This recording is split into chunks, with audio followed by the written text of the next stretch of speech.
வாழ்க்கையில வெற்றிக்குரிய வழிகள் 4 தான் குர்ஆன் சொல்லும். இல்லல்லதீன ஆமனு வ அமிலு ஸாலிஹாத்தி வ தவாஸோ பில் ஹக்கி, வாயில சம்சா இருக்கு, வ தவாஸோ பிஸ் சப்ர். 4 விஷயம் இருந்தா தான் வெற்றிங்கிறான் தான். ஈமான், சாலிஹான் அமல்கள், நல்லதை கொண்டு ஒருவருக்கு ஒரு உபதேசம் பண்ண வேண்டும். 4வது சபர். இந்த தன்மை இருந்தா தான் வெற்றிங்கிறான். அதனால உபதேசம் பண்றோம் கேட்கிறோம் அப்படிங்கிறது மாத்திரம் அல்ல, நாமளும் மற்றவங்களுக்கு தேவையான நேரத்தில் ஆனா கண்ணியமா சொல்லணும். அவரை கேவலப்படுத்துற மாதிரி சொல்லக்கூடாது, மட்டம் தட்டுற மாதிரி சொல்லக்கூடாது, நம்முடைய பெருமையை வெளிப்படுத்துற மாதிரி சொல்லக்கூடாது. பக்குவமா இருக்கணும். ஹாரூன் ரஷீத் பாதுஷா ஒரு தப்பு பண்ணிட்டாருங்க. ஹாரூன் ரஷீத் பாதுஷா ஒரு தப்பு பண்ணிட்டார். அந்த சபையில் இருந்த ஒரு பெரிய அறிஞர் அந்த இடத்துல எழுந்திருச்சு ஹாரூன் ரஷீத் பாதுஷாவை கண்டிச்சாராம். அரசரா இருந்தா விட்டுற முடியுமா, நீங்க செய்து தவறல்லவா என்று ஹாரூன் ரஷீத் பாதுஷாவை அந்த மன்னரை இருந்த ஒரு பெரிய அறிஞர் கண்டிச்சாராம். ஹாரூன் ரஷீத் பாதுஷா சொன்னாராம், உங்களை விட சிறந்த ஒரு மனிதரை என்னை விட மோசமான ஒரு ஆளிடத்தில் அல்லாஹ் அனுப்பினான். அனுப்பும் பொழுது அல்லாஹ் சொன்னான்,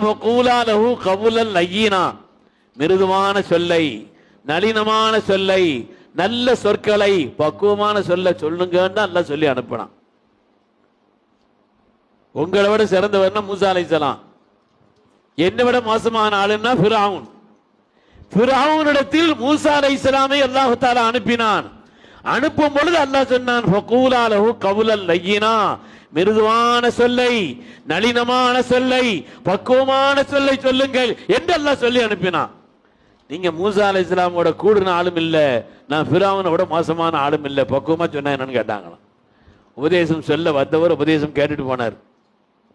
அதனால நீங்க மூசா அலைஹிஸ்ஸலாம் கூடுன ஆளும் இல்ல, நான் ஃபிரௌனோட மோசமான ஆளும் இல்ல, அதனால பக்குவமா சொன்னா என்ன, மிருதுவா சொன்னா என்ன, இவ்வளவு பேருக்கு மத்தியில அதை கேவலப்படுத்தி ஒரு இழிவுபடுத்துவதை போல. மன்னருக்கு முன்னால நீங்க தைரியமா சொல்றது பெரிய காரியம்தான், ஆனாலும் அதை பக்குவமாக, நளினமாக, கண்ணியமாக சொல்வதுதானே பொருத்தம். அப்படித்தானே குர்ஆன் சொல்லி காண்பிக்கிறது என்று அந்த நேரத்தில் மன்னர் ஹாரூன் ரஷீத் வந்தவருக்கு உபதேசம் செய்தார் என்பதை வரலாற்றில் பார்க்க.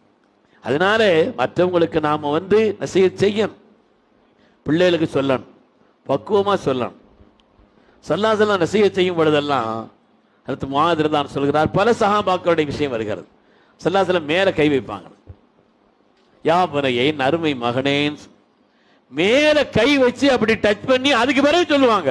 சின்ன பிள்ளைகளா இருந்தா, பக்குவமான பிள்ளைகளா இருந்தா, என் அருமை மகனே, ஒவ்வொரு தொழுகைக்கு பின்னாலும் அல்லாஹும்ம இன்னி அலா திக்ரிக வ ஷுக்ரிக வ ஹுஸ்னி இபாதத் ஓதிட்டு வாமா நீ ஸல்லல்லாஹு சொல்லி இருக்கிறாங்க. சாப்பிடும் பொழுது குல் பியமீனிக், வலது கையை முற்படுத்தி வலது கையை கொண்டு சாப்பிடு, வலது கையை கொண்டு சாப்பிடு. சம்மில்லா, அல்லாஹ்வுடைய திருநாமம் சொல்லி சாப்பிடு. பிஸ்மி சொல்லாட்டா அந்த உணவில் ஷைத்தான் சேருகிறான். அல்லாஹ்வுடைய திருநாமத்தை சொல், வலது கையால் சாப்பிடு. ஒக்குல் மிம்மா எலிக்க, உனக்கு அடுத்து உள்ளதை சாப்பிடு, தாளாவை திருப்பாத, இதுதான் உனக்கு அடுத்து உள்ளதை சாப்பிடு. அது அங்கே திருப்புற வேறைய வச்சுக்கிற கூடாது. படங்களா இருந்தா எது அந்த பக்கம் இருந்தாலும் எடுக்கலாமா, சாப்பாடு வச்சிருக்க எல்லாம் ஒரே ஐட்டம் தான், அங்கிருந்து கை அங்க போக, அங்கிருந்து கை இங்க வரா, அப்படிலாம் வரக்கூடாது. உனக்கு அடுத்துள்ளது முதல்ல சாப்பிடு. அப்படி சொல்லும் பொழுதும் கூட அன்பை வெளிப்படுத்தி, தான் அவர்களுக்கு நன்மையை நாடுகிறோம் என்ற ஒரு எண்ணத்தை வெளிப்படுத்தி, சில ஹதீஸ்கள்ல அவங்க மேல கை வச்சு, அந்த ஒரு கை வச்சு அவங்கள பாராட்டிட்டு, யா முஆத் இன்னி உஹிப்புக், முஆதை உன்னை நான் நேசிக்கிறேன், உங்களை நான் பிரியப்படுகிறேன் அப்படி சொல்லிட்டு உபதேசம் பண்ணாங்க. அந்த உபதேசங்கள் எல்லாம் அது பயனளித்தது, பயன் அளிக்கும் என்பதை பார்க்கிறோம்.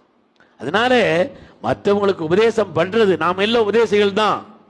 வீட்டில் பிள்ளைகளுக்கு, வீட்டில் மனைவி கணவனுக்கு, ஒரு ஆளுக்கு ஒரு ஆள் உபதேசம் பண்ணத்தான் செய்யணும், ஒரு ஆளுக்கு ஒரு ஆள் உபதேசம் பண்ணத்தான் செய்யணும்.